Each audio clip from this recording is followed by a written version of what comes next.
បាទសួស្តីបងប្អូនទាំងអស់គ្នាបាទនេះគឺជារថយន្ត Kia Tasman X Pro បងប្អូនណាបាទបងប្អូនឃើញប្រហែលជាខុសជាមួយនឹង option ធម្មតានេះគឺជាហៅថា option X Pro បាទ option X Pro គឺ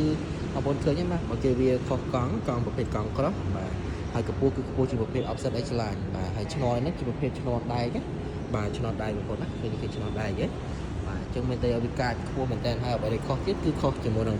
កែ sport bar បាទប្រភេទ X Pro គឺមាន sport bar ស្អាតមែនតើប្រភេទដែកបងប្អូនបាទខ្ញុំគួរឲ្យបងប្អូនមើល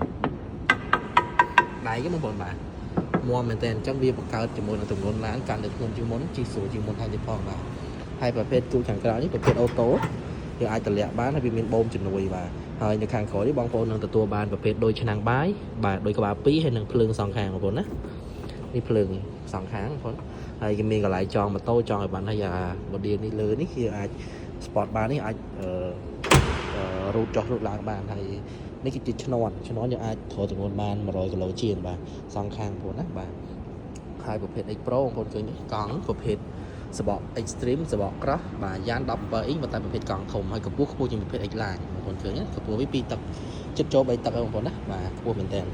ហើយចូលដល់ផ្នែកខាងក្នុងនេះប្រភេទ option ផ្នែកខាងក្នុងបាទប្រភេទ X Pro គឺមានភ្លើងជុំវិញតែម្ដងមាន light គឺមានគ្រប់កៅអី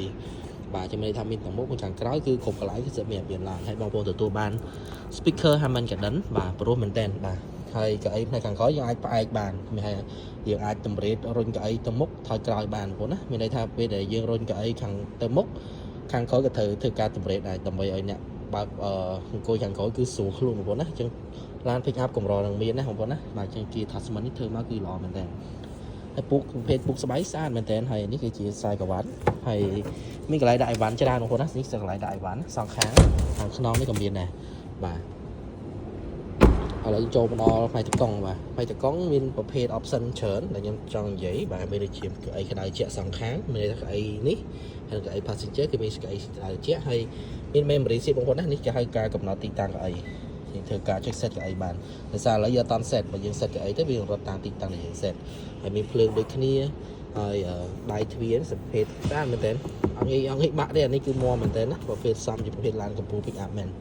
ហើយប្រភេទនេះគឺប្រភេទដៃចកោគឺធ្វើស្បែកទាំងអស់ហើយមានតរ៉ៃម៉ូដអីយើងដាក់នៅទាំងអស់អញ្ចឹងវាងាយស្រួលក្នុងការបើកបរចកលេខគឺលើចកោទាំងអស់អញ្ចឹងវាងាយស្រួលមែនតើវាអត់ពិបាកនៅក្នុងការប្រើប្រាស់ទេអញ្ចឹងមកក្នុងចិត្តចកោនេះគឺសិតតាប្រព័ន្ធប្រើប្រាស់ដែលយើងប្រើប្រាស់សំខាន់មែនតើក្នុងការ off road បាទគឺវាអត់ពិបាកទេហើយឡាននេះខ្ញុំចង់ប្រាប់បងប្អូនអ្នកគ្នា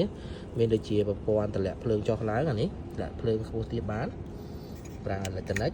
option អូសដងបងប្អូនឃើញទេយើងមាន option អូសដងទៀតអានេះគឺសិតតែភ្លើងដែរបងប្អូនណាភ្លើងជុំវិញឡានតែម្ដងបាទហើយប្រភេទឡាននេះជាប្រភេទឡានម៉ាស៊ូតទំហំវា 2.2 បាទអញ្ចឹងខ្ញុំសូមបញ្ឆេះបន្តិចបាទប្រភេទម៉ាស៊ូតណាស្ងាត់ដល់បងប្អូនបាទខ្ញុំហ៊ាននិយាយថាឡានម៉ាស៊ូតមានតាគី Tasman នេះដែលស្ងាត់ម៉ាស៊ូតបាទប្រភេទម៉ាស៊ូតតែស្ងាត់